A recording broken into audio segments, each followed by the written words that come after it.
Hello everybody, welcome to another discussion stream covering RWBY Volume 4 through 6 tonight. Hopefully most of you watched the Volume 1 through 3 stream that I did a few weeks back.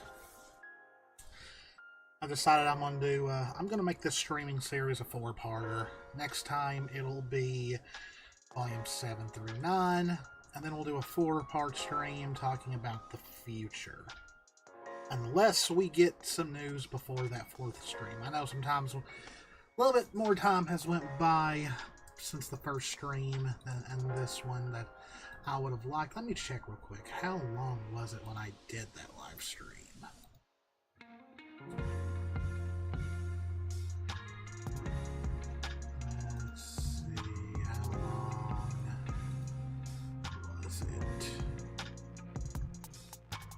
Oh, a month ago. Okay. Yeah. Longer than I would have wanted. Alrighty. Let's turn this music off.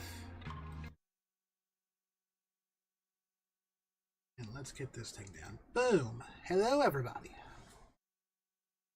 Sorry about how stringy my hair looks. I haven't been out of the shower very long. So yes, I called this a fandom divided because, let's admit it, volumes 4, 5, and 6 that was when the fandom division really got bad. But now this is not me exactly going over the complete stories and all that of volumes 4 through 6. I'm kind of just going to discuss with you all what I felt while watching these volumes for the first time, what was going on at the time, some of the stuff that was being said around that time. But yeah, so let's go ahead. We're already been live for almost 10 minutes, so let's go ahead and get started. So even before Volume 4 started, there was a lot of uncertainty that I seem to remember because, yes, Monty had sadly passed away, and a lot of people were unsure how the show was really going to go. And also, they were moving to a new engine for the animation. We were going from Poser from volumes 1 through 3, and if you really ask me, I really think Rooster Teeth maxed out Poser with what it could do at that time. So they moved to Maya in volume 4, and I believe I think Maya was used all the way up to volume 9. Please correct me if I'm wrong, but it was such a difference that I remember just being blown away by how great Team RWBY looked and like the character. No, that was 5.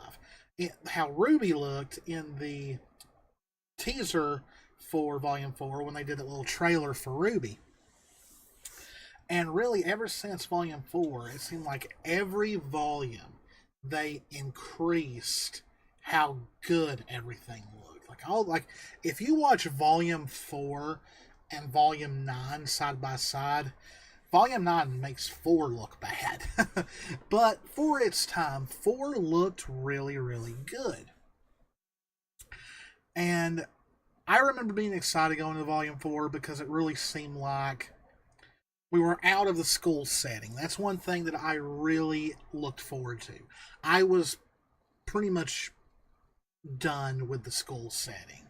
I don't think RWBY was ever meant to be like a high school slice of life kind of anime that had some fighting and like that every now and then. This is where the true story of RWBY started, and the plot really started. And I don't know what it is, but to this day there are still people who didn't like it then and still don't like it to this day. Like, I've said it before and I'll say it again, I do not see what certain people see in volumes 1 through 3. Everyone treats volumes 1 through 3 like they are untouchable, that they are perfect, when they're anything but. If you ask me, those were, as far as how it looked then to volume 9, as far as animation wise, pacing wise, volumes 1 through 3 were not the greatest. 3 is definitely the strongest out of the 3. But 1 and 2, not so much in my opinion. Still things in them to enjoy, but man, like people who saying that volumes 1 through 3 were great, I I don't know. I really do not know what they see. Now, originally, Volume 4, I was not a huge fan of. For one, Team RWBY was still separated. They would still be separated by the end of the volume. It was a very slow moving volume. Um, I don't know if there's a word for it, but even though there was still some action in it, it was a very story focused volume. Not a whole lot of action. It was pretty much a volume that was there to progress, pretty much to tell a story. That's its whole reason for being there, was to tell a story. Now, what I eventually came to appreciate about Volume 4 was the fact that they were able to take these four separate stories that were individually based and make them fit within one volume without it feeling rushed, too crowded. Really, if you watch it and pay attention, Volume 4 is a pretty unique volume for that alone. And not only that, we've got the stories with John, Ren, and Nora as well. And that's really what I want to touch upon for Volume 4 is the individual stories. First, you have Ruby dealing with the fall of Beacon, losing Penny, losing Pyrrha, and you can kind of tell that even though Ruby had kind of established herself finally as the leader in volumes 1 through 3, this is where she really starts taking up the mantle, really being built as the protagonist. Kind of keeping her grief inside and trying to help others move along. I know a lot of people say that Ruby has had the least amount of character development than most of the characters, and in some ways, up until the Atlas arc, she kind of was. She kind of was the same character for most of it. But really, if you look at some of the small little details, her expression sometimes, and just imagining the internal monologue that she may be going through, Ruby is definitely pushing things down and she's trying to stay focused to keep her mind off of it. But you can tell as the volumes went on that it did start to weigh at her. But despite the little silly jokes that they wanted to tell that were very Ruby-esque, she really matured way beyond her years. She kind of had to. And that's tragic, but it's also what a hero goes through, the trials, if you will, to becoming the one that saves the world. So really, I think the Ruby in Volume 4 is still close to being the original Ruby, because, I mean, come on, very first episode, I think, is where she laughs at John for his hoodie. So, still Ruby moments like that, but there's a deeper story going on there. Now, Weiss, I think, had the biggest 180 for a lot of people in the series in Volume 4. Now, of course, in Volumes 1 through 3, she was definitely not the same character by Volume 3 that she was in Volume 1. I really think her snotty, bratty attitude she had in Volume 1 was kind of a front that she was putting on, where we eventually learn that she does not agree with what her father does. She wants to be seen as more than just a Shani. And it's even stuff like in Volume 3 when we see Winter. Now, I know a lot of people did not like the fact that Winter hit Weiss, which it was just a slap on the head, but a lot of people didn't like that. But what I always remember from that interaction was the fact that, unlike Weiss's father, who would have only cared about her grades, you know, he would have made a big deal about her not being the team leader and stuff like that. Winter wanted to make sure that her sister was eating, that she was making new friends. And to me, that always screamed that, yeah, Winter may be hard on Weiss, but deep down, she's still her big sister and she still cares. Something that would be very apparent in Volume 4 when we see Weiss's predicament, and that is the fact that she is pretty much a caged bird. Um, Her father keeping her locked away. We see her father physically hit her because she questions him, bringing up the fact that he is not a Schnee by blood. He married his way into the family. So really, the only true Schnees, of course, are Weiss, Winter, um, and Whitley because they have their mother's blood. Now, of course, we do not see Willow this time, but we do learn about her drinking and stuff like that. And then when we are introduced to Whitley, Whitley is at first brought to us as kind of a young clone of his father, and that he's going to take Weiss's claim to the Schnee name and all that, and he is happy about that. There's a reason why, for the longest time, he was called Shitley. But we learn in later volumes that there's more to Whitley than meets the eye. But Weiss, is forced to sing at a gala and at a auction that's supposed to raise money to go to the victims of the fall of Beacon. She speaks out, and then we also learn about her relationship with her butler Klein, who was more of a father to her than Jacques ever thought of being. And also, of course, during Weiss's part of the story here in Atlas, we already see the dissent between her father and General Ironwood, which General Ironwood at the auction sides with Weiss, saying she is the only one that is speaking sense. But Weiss's story in Volume 4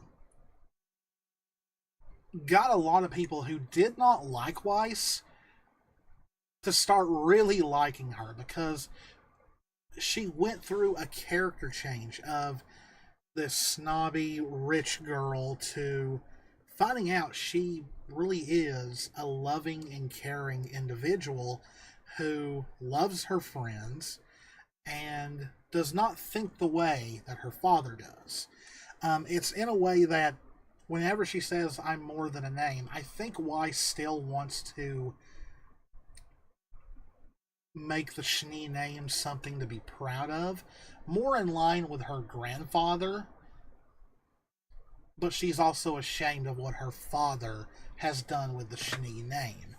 And so Weiss's story in Volume 4 really becomes, how do I get out of Atlas? She quickly tries to escape her cage, because she knows if her father has his way, he's just going to keep her there. She's going to disappear from the public eye. And what's scary about that is that that's actually happened in real life. There's been a lot of influential families who had, in their eyes, troublesome daughters, and so they shipped them off somewhere. Or, in some sad situations, back when people were using insane asylums as a way to get rid of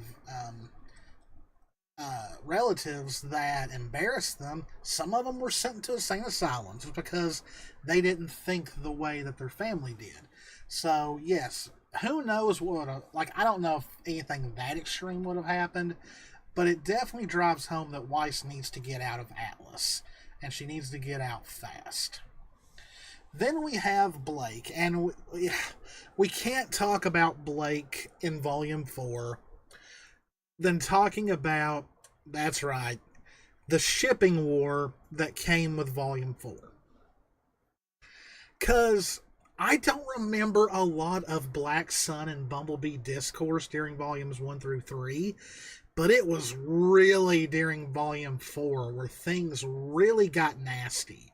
I think it's because Yang was the one who lost her arm to Adam, and things like that really had a lot of people thinking maybe there's something to this, Then you had the Black Sun shippers who were just convinced that Blake was going to end up with Sun, and that was made very obvious to a lot of people when it was Sun who followed Blake. Now, I think for a lot of reasons they did this was because they wanted another Faunus to go with Blake. Now, of course, having it be a character like Velvet, who, yes, we saw that her and Blake were friends, there was really no character history there. So really, the only other Faunus character that us fans knew about that Blake was friends with that would make sense to go with her was Sun.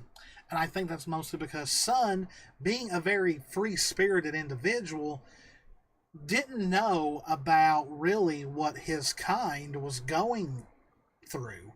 And so not only was Sun picked to go with Blake to help to eventually get her through her slump that would eventually lead to her going back to her team, but also to show Sun that, hey, you really need to be aware about, as a Faunus, you need to be aware of what's going on.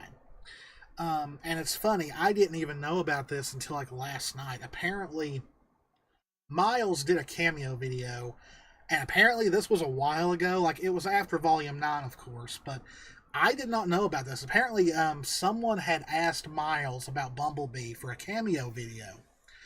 And apparently in that video, Miles said, just like everyone else in RWBY, that Blake and Yang were always designed to end up together, and the reason why they had Black Sun moments was that they wanted to have fun with the aspect that Blake is based off of Belle from Beauty and the Beast, though she's technically the Beast as well,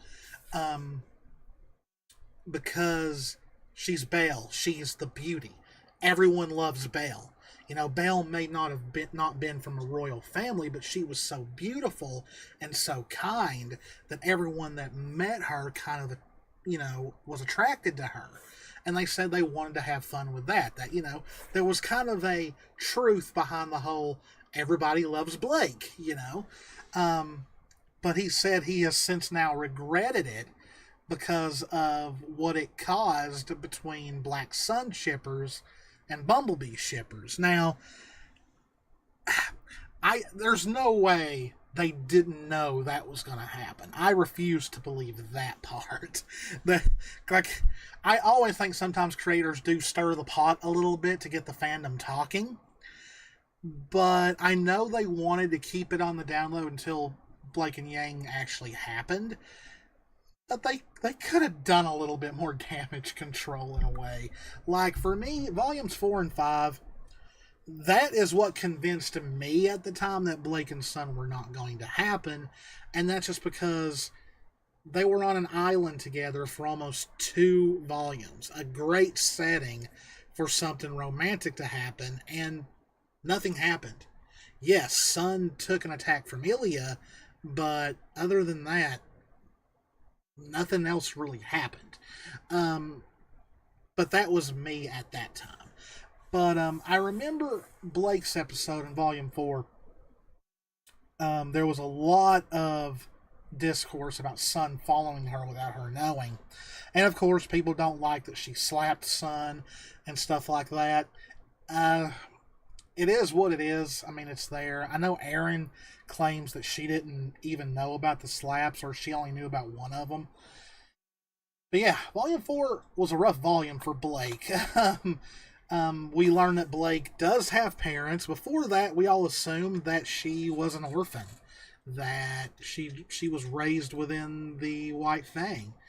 And then we come to find out, oh no, she's got parents, and not only does she have parents, they're pretty much the former, her father is the former leader of the White Fang, and she's kind of a Faunus princess in a way. And people are like, excuse me? Like, what's up with that, But, yeah, Volume 4 was rough on me, because a lot of people didn't like how she was treating Sun, and there was even some people saying that she didn't deserve Yang or Sun because of how she was being. But Blake's going through one of those character tropes where she's blaming everything on herself. She thinks the only right thing to do is to stay away, and that'll keep everyone safe. When really, in retrospect, there's really no running away from the events that's taking place within this show. Adam would have found her regardless. Salem would have happened regardless, which, of course, at that time, they really didn't know all that much about Salem, not until they were filled in. But, it's just, I understand Blake's thinking, but you have to think deep down she knew that her team would find her eventually. Now with Yang is back home in Patch. She is suffering from post-traumatic stress disorder, and I can't imagine in real life people who have lost a limb, because you have to probably think that's probably one of the most traumatic things that could ever happen to you, where a limb that you've had for who knows, depending on the situation, for most of your life, and then all of a sudden it's gone and you've got to learn how to live without it. I couldn't imagine it. I couldn't imagine losing a leg, losing an arm, or anything. And the fact that she's also having nightmares about Adam. And, it was wild because, Yang's my favorite character.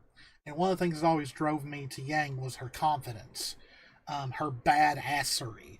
And to see her so vulnerable against a character who I thought was a lowly creep, it made me feel for her, really. I felt bad. But thankfully, her father steps in, and during the course of the volume, you see her having nightmares and having trouble accepting that her arm is gone, and refusing to use the prosthetic that General Ironwood sent her as a thank you for her actions at Beacon. And as a psychology major, that's kind of a real thing. Your mind is you want to move forward. You really do. But there's always that wall of doubt of, can I move forward? But eventually she does. She puts the prosthetic on, and then her father starts training her to get back out there. Now, of course, we've got also Jean, Ren, and Nora in Volume 4. I'm going to quickly go over them because it's already been almost 30 minutes. I'm just on Volume 4. Jean is definitely wrestling with the loss of Pyrrha, because not only is that his partner, one of his closest friends, and his love interest, Pyrrha had become so much part of Jean's world that, she was even training him to make him a better fighter, and now that's gone. All he's got is this old recording of her that she recorded for him still while they were still at Beacon. And I'll never forget that scene where Ruby wakes up and watches Jean training while listening to Pyrrha. It was heartbreaking. That's one of the most heart-wrenching scenes in the show. It's just because you can't imagine it. You can't imagine someone who was there for you, and someone you learned really at the last minute was pretty much in love with you, that they're gone. And John will never have that opportunity to tell Pyrrha. And it's just heartbreaking. Then we have Ren and Nora, where we actually learn a good bit about them in this volume. We learn that when he was a kid, Ren was actually quite the opposite of what he is now. He was a very carefree, happy child. But thanks to losing his parents to the Knuckle V, that's where we learn that that's where his more stoic personality came from. Whereas Nora, who was a orphan, was originally a very shy, timid little girl, but now she is what she is, very rambunctious, very loud, hit stuff with a hammer and all that. But, at the end of the volume, even though we wouldn't get the kiss until volume 7, for a lot of people, volume 4 is where Renora really became canon because of the ending shot of them on the airship, Ren putting his hand on Nora's, and Nora scooting over and laying her head on his shoulder. It was like we knew for the longest time that Nora had feelings for Ren, but people weren't quite sure if Ren felt the same way until that volume. And then, of course, we've also got the big lore dump when Crow finally decides to show himself to Ruby, Jean, Nora, and Ren about the brothers, about Salem, and all that stuff. So, and I believe this is also the volume that introduced Tyrion, who's actually one of my favorite villains. Like, there's nothing better than a serial killer villain, to tell you the truth, in an anime show. But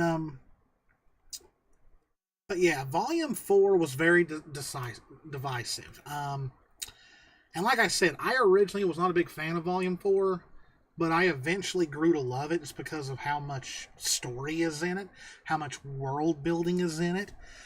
But we got to talk about the soundtrack real quick.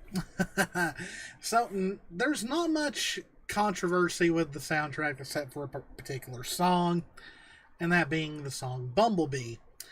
Now, we all know what happened with it. It came out, Bumblebee shippers rejoiced, and then some really weird communication from Rooster Teeth or RWBY saying they didn't know about the song.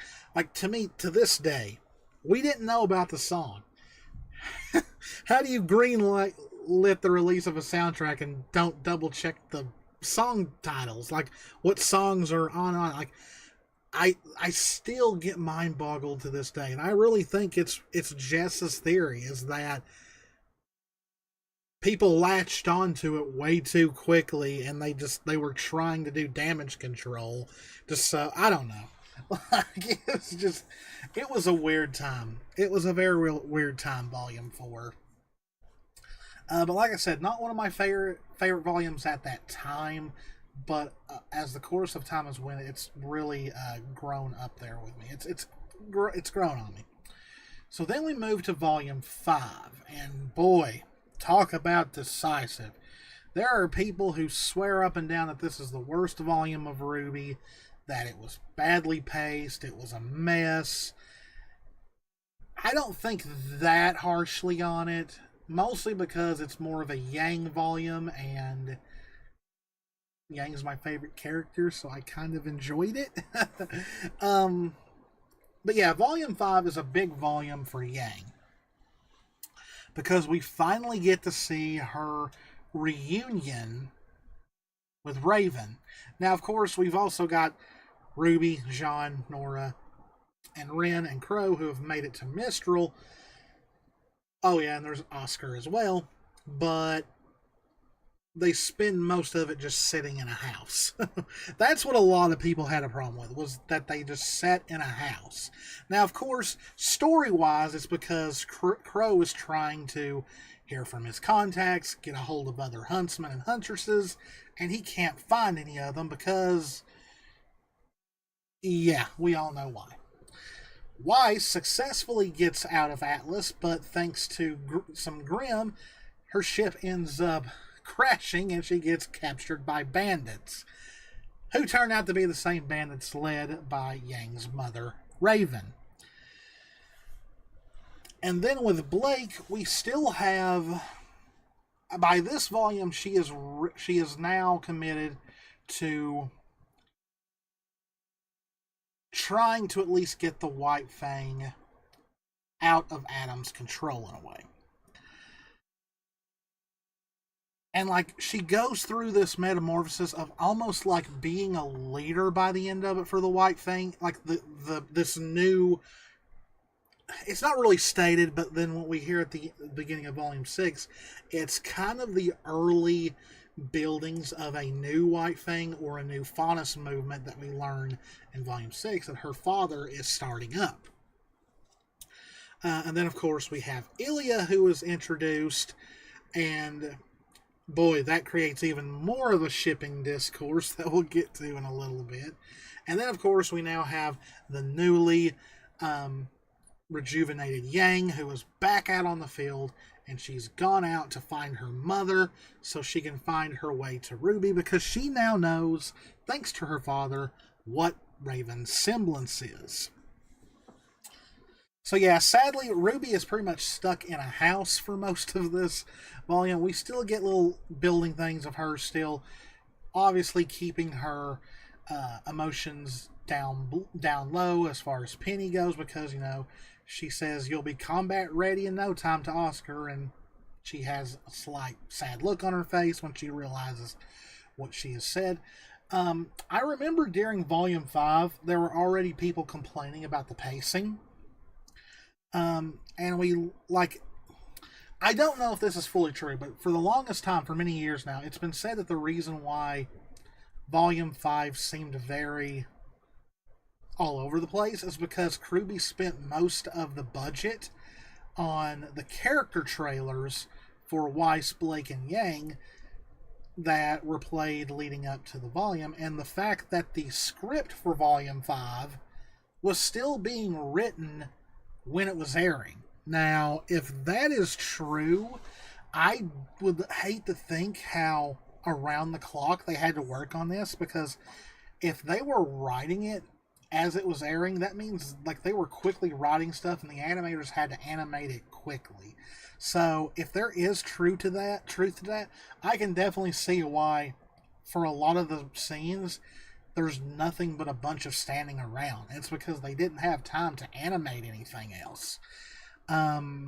Which I'd hate to think how, like, I couldn't have done it. I'd have passed out. I'd have passed out at my computer. I'd hate to think how tired they were by the end of this volume. But yeah, the big story going into this really is the Yang and Raven stuff. Yang finally meets Raven, and Raven's like, "Oh, you finally found your way to me. So what do you want?" Not really what you expected from seeing your mother for the first time since ever. But we do finally get to see somewhat of a Team RWBY reunion when Yang loses her temper and starts beating up Raven's bandits, and that is when she finds that Weiss is there. Weiss frees herself, and once Raven calms everything down and tells him, "Come on inside, I'll tell you what you want to know," we have what many call the freezer burn hug. And don't get me wrong, you all know I love Bumblebee, but I kind of like freezer burn as well. I really think Weiss and Yang would have been a very interesting, sweet, but funny combination, because I could just see Yang driving Weiss nuts. But it's probably one of the more touching scenes in the series. Weiss, who's way shorter than Yang, having to jump up in the air to hug Yang around her neck. And really, it was also surprising because we had not really seen all that many interactions between Weiss and Yang, and Weiss telling Yang that she had missed her, and Yang telling her that she missed her as well, and them having this really sweet hug and all that. So yeah, freezer burn shippers went nuts, but I do see why they did it the way they did, because this has been the first time since Volume 3 that any of the girls had been around each other. So of course Raven tells Yang and Weiss, "So you're fighting a losing battle, there's no winning against Salem," and all stuff like that. But Yang knows what Raven's semblance is, and of course Raven doesn't want it to get out that she has a non-combat semblance, so she does agree to send Yang and Weiss to RWBY because she has a portal that is connected to Crow. But of course, Raven being Raven says, "Next time you see me, I might not be so nice." And, yes, Raven is a terrible mom. She's not the greatest character, more morality-wise, but man, she is one of the coolest characters they have ever created, design wise and all that. Like, Raven is just cool. Okay, she is like. Is she a great character morality wise? No, not whatsoever. But yeah, I always liked Raven. Like, she may have done my favorite character wrong, but man, she's cool looking.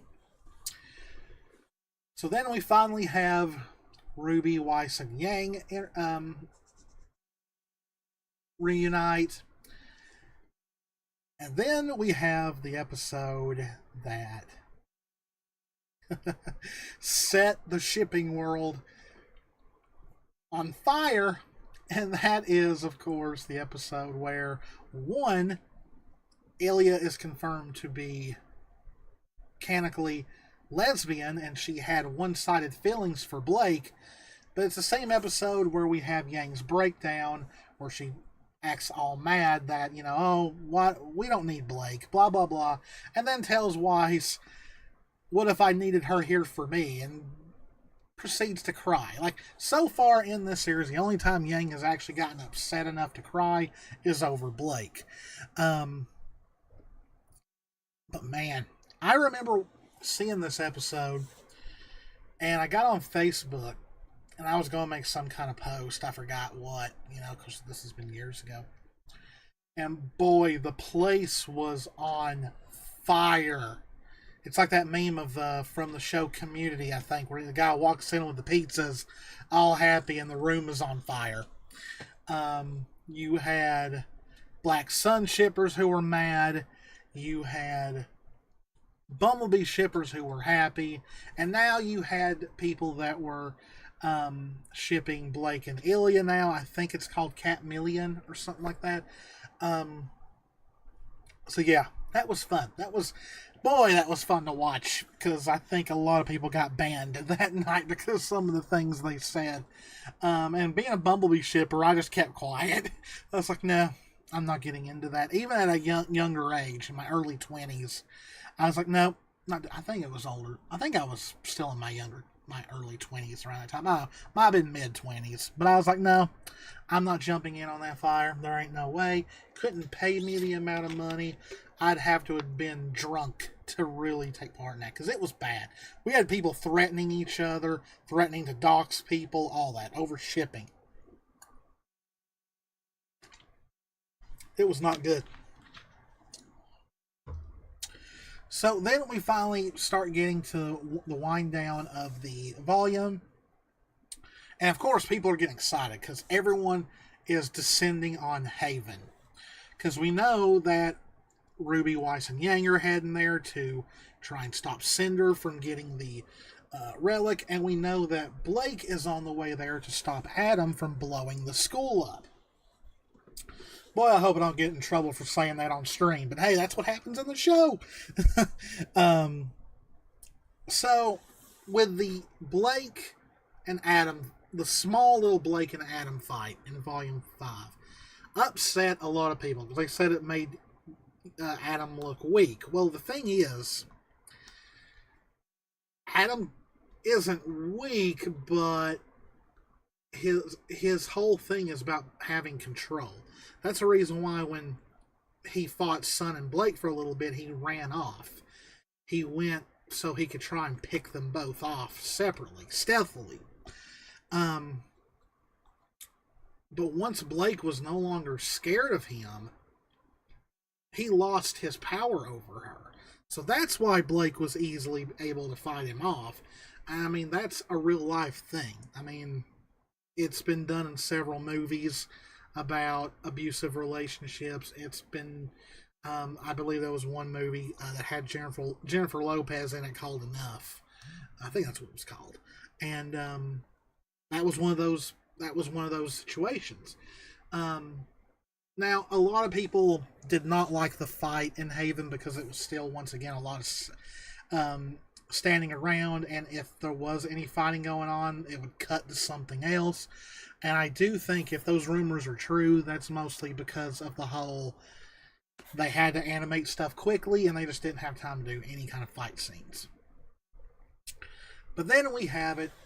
Blake finally walks into the school, and not only is Team RWBY reunited, but of course Blake and Yang are reunited. And of course, we have that shock look on Yang's face that pretty much reads, "She came back." And boy, like there were shippers who were happy, and there were shippers who were upset because they didn't speak to each other.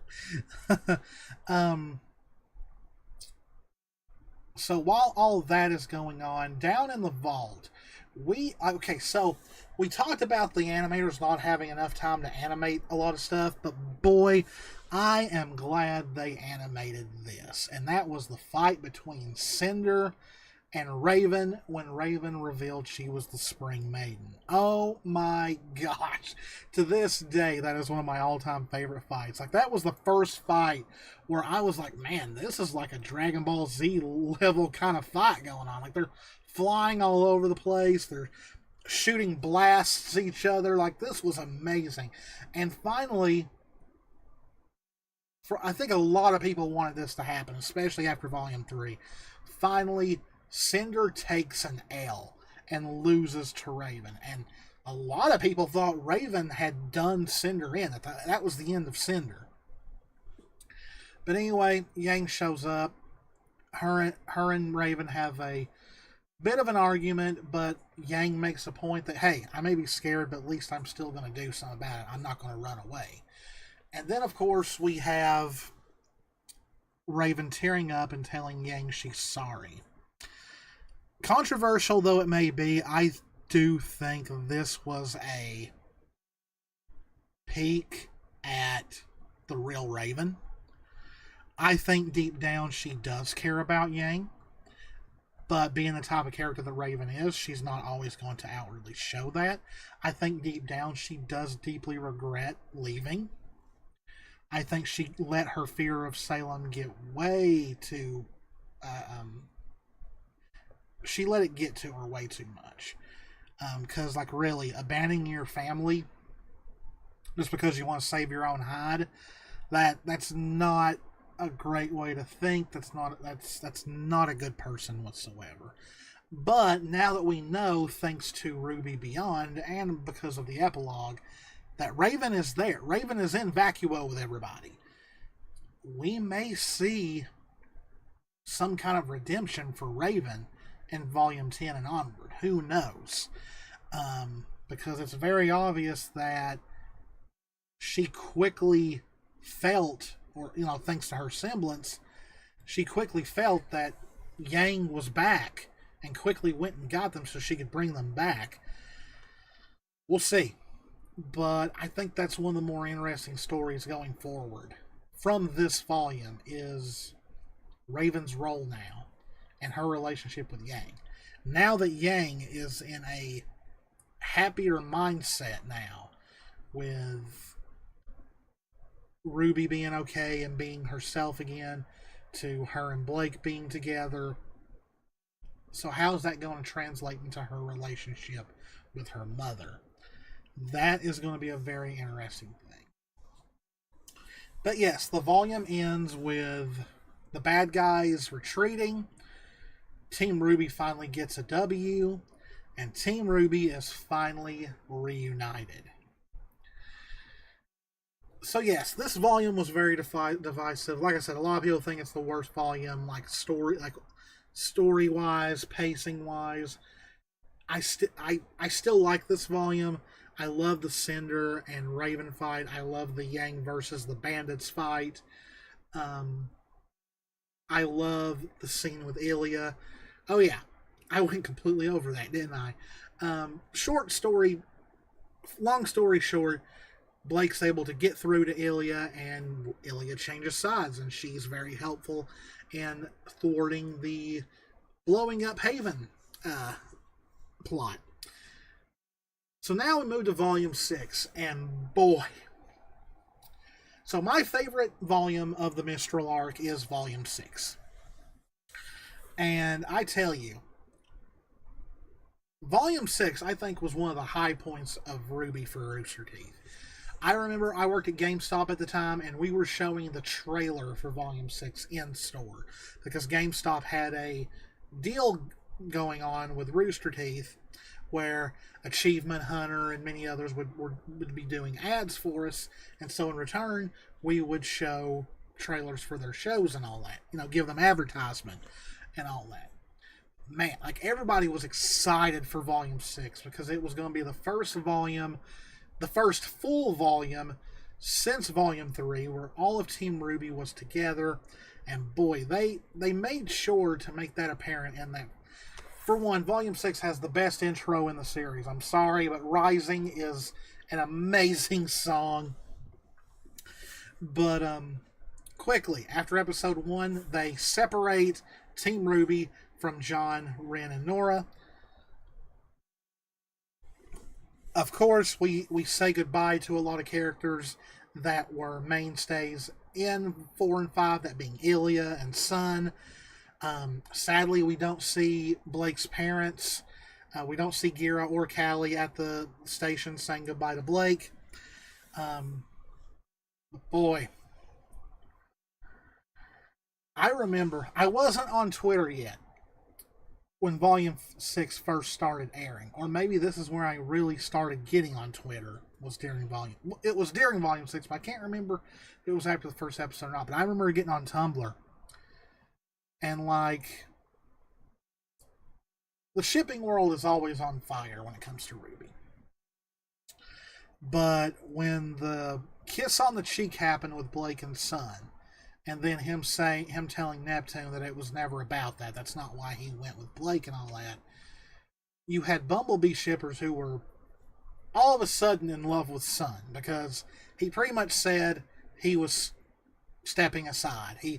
He didn't go with Blake for relationship, like trying to get with her or anything, and everyone's saying, well, this is paving the way for Bumblebee.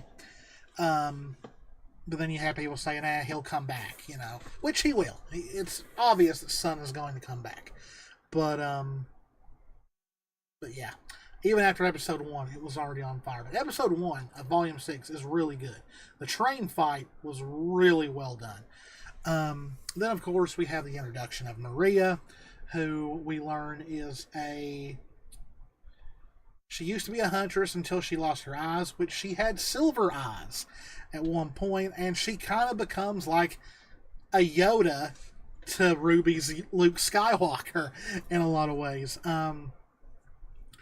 But then we learn the whole backstory of Salem and Ozpin, and boy, it was wild. I remember when the episode of the whole backstory aired, for like the first time in like ever, I think, people were talking about a RWBY episode that had nothing to do with Team RWBY. No one was talking about the girls. They were talking about Salem and Oz and the two brothers and who was right, who was wrong, And really, the whole reason for it was love. Like, Salem and Oz fell in love. Oz died. Salem tried everything in her power to bring him back, and when the gods wouldn't do it, she did alternative motives, turned the gods against her. As punishment, they not only took him away again, but gave her eternal life so that she would never die, so she could never be with her beloved. So all those years of like just bitterness, anger, just turned Salem into what we know today. That, of course, he did come back because the gods were like, this woman's going to cause trouble. We need someone to take care of her. So they bring Ozpin back. They don't make him immortal per se, but they kind of do because he can keep reincarnating. But what they don't plan on is that the doofus decides to shack back up with Salem and they have kids. They try and rule the world together, but then when he finally realizes, like, man, what are you doing? Yeah, that's how things eventually ended up how they are now. We find out that he has spent generation after generation trying to defeat Salem. Oh yeah, and that's when we get the hot genie girl, Jen. We learn that the relics all have a being inside of them, and Jen, being like a genie, She doesn't give you 3 wishes, but she gives you 3 questions. And we learned that he had asked the question before, how do I defeat Salem? And she told him, you can't. Now, people have stated since then that she said that Oz couldn't. But that means someone else can. So then we have the episode with the apathy, and I am all for a RWBY horror series because it seems like RWBY does so well with horror, whether it be the apathy, whether it be the Hound. Then, of course, there was the Cursed Child, which, if you go back and watch mine and Jess's reaction to that, that was the first RWBY production that really that jump scared me so bad I came out of my headset. And Jess, who does not like jump scares, who does not like anything scary, laughed at me. Okay? The scaredy cat laughed at me getting scared. So yeah, RWBY does a great job with horror, and the apathy was delivered so well because they built this suspense. You knew the moment they got there, something was wrong. Even before they found the dead bodies. Like, just to know that while they slept, there were these things underneath the ground that was sapping their energy pretty much. It's horrifying. And of course, yes, it turned out just to be another kind of grim. It was a grim that was almost something out of H.P. Lovecraft in a way. So I really enjoyed that. The apathy to this day is one of my all-time favorite little side stories that they did. Then, of course, after that, we learned about Maria, that she was called the Grim Reaper, but she eventually lost her eyes to talk, which was a crocodile faunus based off the crocodile from Peter Pan, and it's hinted that Salem sent her after. Maybe, I don't know if it was Maria herself, individually sent after her, or just go take care of any silver eye person you can find. But Maria ended up taking talk out herself, even though she lost her eyes. But yeah, Maria kind of becomes, in a way, a mentor to RWBY as far as using her silver eyes. Like I said, the Yoda to RWBY's Luke Skywalker. And then we get to August finally to civilization. We meet John's sister, and Saffron, and of course we see that she is married to a woman, and they have a child. I remember a lot of people loving this episode. And then of course we get to the whole, well, what do we do? Of course, there's a little bit of discourse going on. And then we get the whole Pyrrha statue. And boy, I tell you, they knew what they were doing with that episode, but it kind of did give a little bit more closure to Pyrrha's story. Then, of course, we have the mysterious woman who showed up who looked like an older version of Pyrrha, same voice actress. But it's kind of been established that it's more than likely Pyrrha's mother, even though she kind of just disappeared out of thin air. But it's never been established ever again who exactly that was. Even in the credits, it says mysterious lady or something like that. But then comes the whole idea to steal the Atlas ship to get to Atlas. And to me, this was probably where the volume really kicked off. The whole plot to get to Atlas. So Weiss and Maria in a suitcase stow away to take over an airship, while they get in the airship and take it over and then just circle around.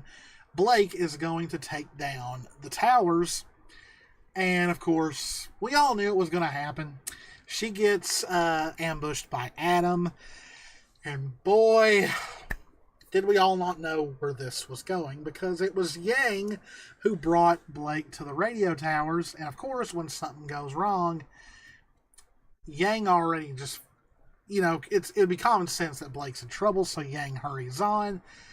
And I'm telling you, the weeks leading up to it, there were so many people drawing fan art of it, of Yang hitting Adam with her bike. And, like, it's one of those things you're like, nah, it's not going to happen. But, the little fight between Blake and Adam was very intense.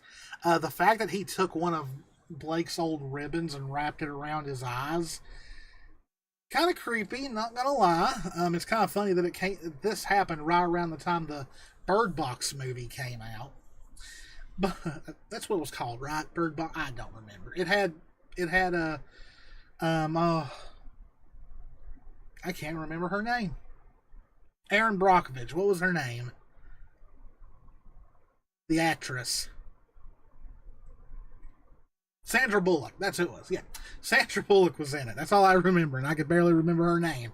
So yeah, the fight goes on and on. Blake loses her jacket, which a lot of people wanted, and then right when you think that Adam's got her, he falls for the same trick again. This guy fell for her shadow semblance like 3 times, it seems like. And then, of course, she does the famous "I'm not alone." Here comes Yang. She literally throws Bumblebee at Adam. The motorcycle knocks him over, falls into the water. Yang does her superhero landing, and we finally have Bumblebee versus Adam, which, boy, set the fandom on fire once again. Okay, so we had the whole, we're protecting each other scene. Adam screaming, "What does she even see in you?" Driving home more and more that Blake and Yang is where they're going. And then, of course, Blake and Yang kill Adam. And my gosh, you would have thought Adam was the protagonist of this show. The way some people reacted. Like, at best, Adam was a side villain. Like, he was a secondary antagonist, and he was really only an antagonist to Blake. And then eventually Yang, for both of them. Because it was part of, once again, the Beauty and the Beast parallel. Adam is the cursed rose, he's Gaston, and he's also the prince who never changed. So it fit with their story, because even though Yang is based off Goldilocks, not much about Yang's character really is related to Goldilocks besides her fighting 3 Ursas for the 3 bears in Volume 1 and the whole just right comment in Volume 4. Yeah, this was pretty much, Blake is Belle because, for one, she is beautiful. She drinks tea, she loves books, but she's also the Beast because of her Faunus heritage, and for pretty much Adam being kind of a curse for her.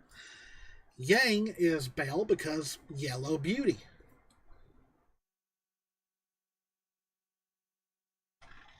Oh, be quiet, Jess. Don't correct me. For one, I've never seen Erin Brockovich, okay? And yeah, Julia Roberts, Sandra Bullock, yeah. Anyway, I'm wrong. But Yang is also the Beast because of her fiery temper. But once again, Adam becomes a curse to her. But yeah, my gosh, Bumblebee shippers were fighting off Adam fans one right after the other. What's this?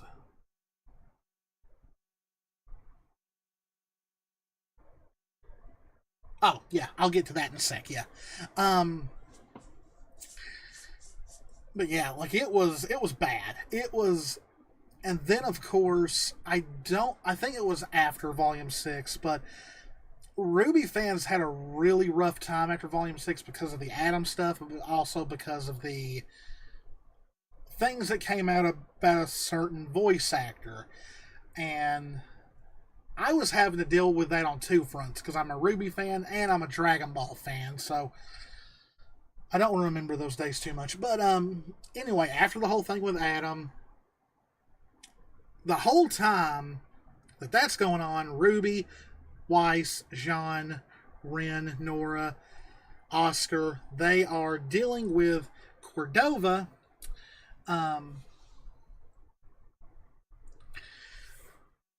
who is based off the old lady in the shoe, who is an Atlas officer who is not letting. She's okay to let Weiss go to Atlas, but she's not going to allow any of the others. Plus, her and Maria have beef, and Maria does not make it any easier. But anyway, she pretty much, to take care of a group of teenagers, decides to use a mech that is usually used to keep off Grimm that come from the ocean. Giant Grimm, mostly. Now, for one, yeah, that's kind of, that's very unresponsible. But the whole time this is going on, like, her subordinates are cheering her on, and you see on the radar something is coming. It's like, uh-oh. So it was kind of established that all this going on, it was going to attract Grimm. And for many days we were like, what's this Grimm going to look like? Is it going to be Godzilla? Like, is it going to be a Godzilla Grimm? Is it going to be a Cthulhu Grimm? Is it going to be... What's it going to be? Well, we got the Leviathan, which kind of looked like a Spinosaurus in a way, but thicker. It's the best way I can explain it, but it was like the very first giant Grimm we really got to see besides the Wyvern. And then, of course, Grimm just appear all over the place. And it's like, oh boy. Now, after Volume 2, a lot of people were complaining that the Grimm just didn't seem like a threat anymore. They kind of seemed just like video game enemies, and that's it. Now, of course, the Fall of Beacon brought that up a little bit, and the Knuckle V and the Apathy did that too, but this felt pretty, leading up to it anyway, like, oh boy, this is bad. Now we've got this Grimm infestation with a whole... It's happening in a city full of civilians. So, and to top it all off, Team RWBY, like RWBY, Weiss, Crow, and all them have literally just rendered the mech almost unusable, because Weiss even says, and we just destroyed the only thing that can stop it.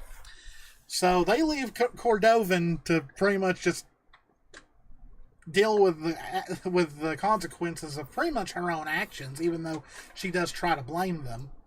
And they get into their airship. You know, this is after Blake and Yang have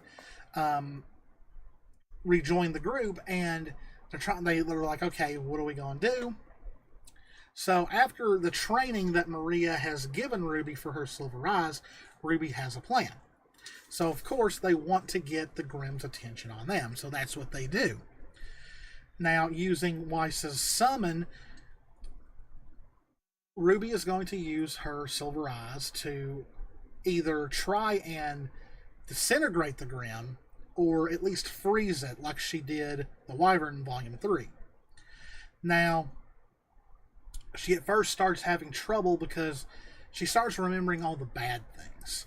But then she starts remembering all the good things, and that is what Maria told her. Think about preserving life. And so she is finally able to... Like, it's one of the best scenes in RWBY, because they had a new song called Indomitable that played during it, that at first we all thought was a RWBY song, but it turned out to be a song about Monty, which... It's one of the 3 songs in the series that makes me cry every time I listen to it, because it's a beautiful song, and just knowing the whole story behind it and all that, it's to this day, losing Monty was so unfair and so heartbreaking that just listening to that song, it just makes you remember the heartbreak. But sadly, her Silver Eyes is not able to keep this Grimm frozen. Now, as Coulter just said, I'll get to the mech thing in a minute, but yeah, Coulter says that they should have made it that RWBY was the one to take down the Grimm and not Cordovan. Like, I kind of agree with that, but I do think what they were trying to do was show that RWBY is still not, she's still not proficient yet with her eyes. I know that's kind of a cheap way to look at it. Like, you would think between the little bit of teaching that Maria gave her to then was not a lot of time. Now, Volume 10 RWBY, like it depends on how much time went during that little monologue in Volume set monologue. Because we know there was a time gap in Volume 7. We just don't know how long it was. You would think RWBY would have trained herself more to use them, because like if you're fighting off Grimm, having a Silver Eyes user is extremely helpful. And have they ever said if Silver Eyes uses up aura or anything like that, or like stamina? Because I don't think you can use it one right after the other. I'm not sure. But yeah, since the Grimm was able to break out, Cordovan shows up and she says she'll take it from here, and she uses this big old drill arm to kill the Grimm. And yeah, I do think that was kind of their way of promoting Genlock a little bit, but I do also think that it was a nod to Gurren Lagann, which was one of Monty's favorite animes. But yeah, I think it was both, because this was the lead up to Genlock Season 1 premiering. But anyway, Cordovan says that, she pretty much says, I'm going to let you guys go. You guys have done enough for us. You helped us. So I'll let you go to Atlas. She says that, she doesn't think her superiors will mind a missing airship in her lengthy report that she's going to have to give. And so, yes, the group heads on to Atlas. We get a nice little moment between RWBY and Crow where it shows that Crow is going to... Like, it was pretty much the hint that Crow was going to stop drinking. And we have the little moment between Blake and Yang, them holding hands, saying that they were there for each other. And I almost forgot. We learned during this volume that Cinder did not die at the end of her fight with Raven. She is alive. And also, a character that we have not seen since Volume 3 shows up in the form of Neo, who at first goes after Cinder for revenge for the death of Roman in Volume 3, but then, of course, Cinder is able to smooth talk her way out of it and pretty much puts in Neo's head that RWBY is responsible for the death of Roman, when really Cinder is kind of the one that is responsible because it was her plan. RWBY really had nothing to do with Roman's death, so they enter a partnership, and they are shown to also get their own ship at the end of Volume 6 for them to make it to Atlas. And then, of course, the last image in Volume 6 is Team RWBY, Crow, Maria, Oz, Oscar, though technically Oz as well, even though he is locked away at this point because, yeah, Team RWBY did not like what they saw in those flashbacks. And Jean, Ren, and Nora arriving in Atlas, but there is a military blockade, and it looks like Atlas is preparing for an attack, and that is because Ironwood has went full-on paranoid and is pretty much expecting Salem to attack Atlas at any time. And that is where Volume 6 would end. So, Volume 6 became a very tumultuous time for RWBY fans, despite being one of the better volumes that had come out, like better received volumes that had come out in the recent years. For the longest time, Volume 6 was my all-time favorite volume. And it was because of two things. The Atom death, while also pretty much them making Bumblebee pretty much semi-canon at the time, and the whole thing with a certain voice actor. Volume 6 had one of the most roughest post-volume interactions in the fandom by far. It was not pretty. Whether you had content creators causing trouble over it, or just jumping on the bandwagon to get views and all that. It was just a rough time. But despite everything going on in the fandom, 4, 5, and 6, like, I know a lot of people think 4, 5, and 6 definitely had the best outfits for the girls. 4, 5, and 6 was kind of a mixed bag. A lot of people didn't like how slow 4 was. A lot of people thought 5 was a mess, but everyone thinks the mid seasons, as some call it, the second half of the series, um, ended on a very high note with Volume 6. Um, but that would, of course, start off a very long hiatus of infighting because of shipping, because of the thing that's going on with that voice actor, to finally the build up for Volume 7 and the Atlas arc, which we will talk about next time with Volume 7, 8, and 9. I still consider 9 part of the Atlas arc because it kind of does still deal with the things that happened in Atlas, especially with Weiss. Plus, the girls are still in their Atlas outfits, so it's the Atlas arc until they finally change outfits. And then the episode after that, we will talk about the future, Volume 10, and what else could come after that. But yeah, I definitely like 4, 5, and 6 better than 1, 2, and 3 as a whole. Um, but Volume 6 to this day is my second favorite volume, only beaten by 9. But but yeah, so I'm going to end that stream there. Went a little longer than I wanted. Spent a little bit too much time on Volume 4. But I hope you all enjoyed it. If you did, please hit the subscribe button, hit the notification bell, click that like button, leave a comment, all that good stuff.